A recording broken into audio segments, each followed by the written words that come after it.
Friends, ఈ వీడియోని పూర్తిగా చూడండి. ఖచ్చితంగా సక్సెస్ కి ఫార్ములా నేను చెప్తా, ఓకేనా? చూడండి, మనము ఫ్యాక్టర్స్ గురించి క్లాస్ చెప్పబోతున్నాం, ఓకేనా? ఎప్పుడైనా కానీ ఫ్యాక్టర్స్ అనేవి ఎండ్ అవుతాయి, ఓకేనా? అయితే మనం ఫ్యాక్టర్స్ కనుక్కోవాలంటే ఖచ్చితంగా టేబుల్స్ అనేది మనకు తెలియాల. టేబుల్స్ అనేది మనకు తెలిస్తే ఫ్యాక్టర్స్ అనేది కనుక్కోవడానికి ఈజీ అవుతుంది. ఇప్పుడు 24కి ఫ్యాక్టర్స్ కనుక్కుందాం. ఇప్పుడు 24 అనేది వన్ టేబుల్లో వస్తుందా లేదా చెక్ చేయాలి. 24 అనేది వన్ టేబుల్లో ఖచ్చితంగా వస్తుంది. ఎప్పుడు వస్తుంది? 124 24. నెక్స్ట్ మళ్ళీ 24 అనేది ఎప్పుడు వస్తుంది? 2 12 24. 2 12 24. నెక్స్ట్ మళ్ళీ 3 టేబుల్లో వస్తుందో లేదు చూడండి. 3 8 24. 3 8 24. నెక్స్ట్ 4 టేబుల్లో వస్తుందో లేదు చూడండి. 4 టేబుల్లో ఖచ్చితంగా వస్తుంది. ఎప్పుడు వస్తుంది? 4 6 24. 4 6 24. ఓకేనా? నెక్స్ట్ 5 టేబుల్లో రాదు. నెక్స్ట్ ఏ టేబుల్లో వస్తుంది మనకి? 6 టేబుల్లో వస్తుంది. 6 టేబుల్ రిపీట్ అయింది కాబట్టి మనం ఏం చేయాలా? స్టాప్ చేయాలా, ఓకేనా? అయితే మనకి 24కి ఏమేమి ఫ్యాక్టర్స్ వచ్చినాయో రాసుకుందాం, ఓకేనా? Factors of 24. ఫ్యాక్టర్స్ ఆఫ్ 24 ఏమేమి వచ్చినాయి? 1 2 3 4 6 8 12 24. ఓకేనా? ఈ 24కి ఇవన్నీ ఫ్యాక్టర్స్ అవుతాయి, ఓకేనా? అంటే ఖచ్చితంగా 24 అనేది ఈ టేబుల్స్ తో ఖచ్చితంగా డివిజిబుల్ అవుతుంది ఇది, ఓకేనా? అర్థమైంది అనుకుంటున్నా. 24 అనేది ఈ టేబుల్స్ తో ఖచ్చితంగా డివిజిబుల్ అవుతుంది అని అర్థం, ఓకేనా? నెక్స్ట్ ఇంకొక ఎగ్జాంపుల్ చెప్తా వినండి. నెక్స్ట్ వచ్చేసి 18. 18కి ఫ్యాక్టర్స్ రాద్దాం.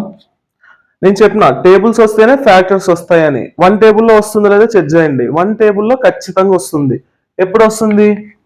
1 18 18. నెక్స్ట్ మళ్ళీ 18 ఎప్పుడు వస్తుంది? 2 9 18. 2 9 18. మళ్ళీ 3 టేబుల్లో వస్తుందో చూడండి. వస్తుంది. ఎప్పుడు వస్తుంది? 3 5 3 6 18. 3 6 18. నెక్స్ట్ 4 టేబుల్లో వస్తుందో చూడండి. 4 టేబుల్లో రాదు. నెక్స్ట్ 5 టేబుల్లో వస్తుందో లేదు చూడండి. 5 టేబుల్లో రాదు. నెక్స్ట్ 6 టేబుల్లో వస్తుందో లేదు చెక్ చేయండి. 6 టేబుల్లో ఖచ్చితంగా వస్తుంది. ఎప్పుడు వస్తుంది? 6 3 18 వస్తుంది. 6 3 18 వస్తుంది, ఓకేనా?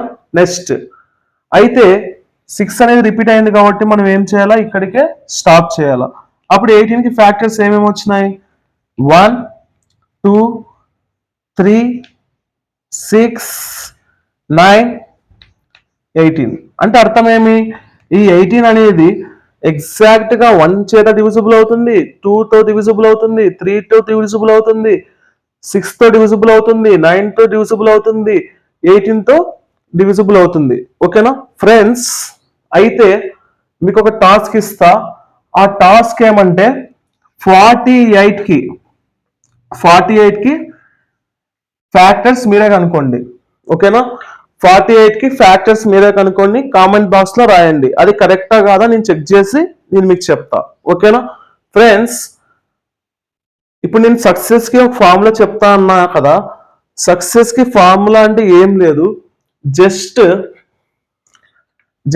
సక్సెస్ కి ఫార్ములా ఏమంటే CCC, ఓకేనా? సక్సెస్ కి ఫార్ములా ఏమంటే CCC అంటే ఏమంటే ఒకటి కంటిన్యూయస్ లెర్నింగ్, ఓకేనా? ఒకటి కంటిన్యూయస్ లెర్నింగ్. సెకండ్ సి వచ్చేసి కమ్యూనికేషన్ స్కిల్స్. థర్డ్ సి వచ్చేసి కన్సిస్టెన్సీ, ఓకేనా? ఇంకోసారి చెప్తున్నా బాగినండి. సక్సెస్ కి, ఓకేనా? సక్సెస్ కి ఫార్ములా ఏమంటే ఒకటి continuous learning, second one is communication skills, third one is consistency, ఓకేనా? కంటిన్యూయస్ లెర్నింగ్ ఒకటి ఉండాలా. తర్వాత వచ్చేసి కమ్యూనికేషన్ స్కిల్స్ చాలా అంటే చాలా బిల్డ్ చేసుకోవాలా. కన్సిస్టెన్సీ అనేది చాలా ముఖ్యం.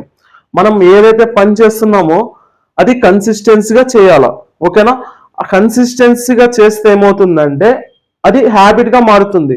అప్పుడు మనకి ఆ పని అనేది చాలా ఈజీ అవుతుంది, మనం సక్సెస్ అవ్వడానికి యూజ్ అవుతుంది. ఓకేనా ఫ్రెండ్స్? నేను చెప్పిన పాయింట్స్ మీకు అర్థమైతే ఈ వీడియోని లైక్ చేయండి, షేర్ చేయండి, సబ్స్క్రైబ్ చేయండి. Thank you friends.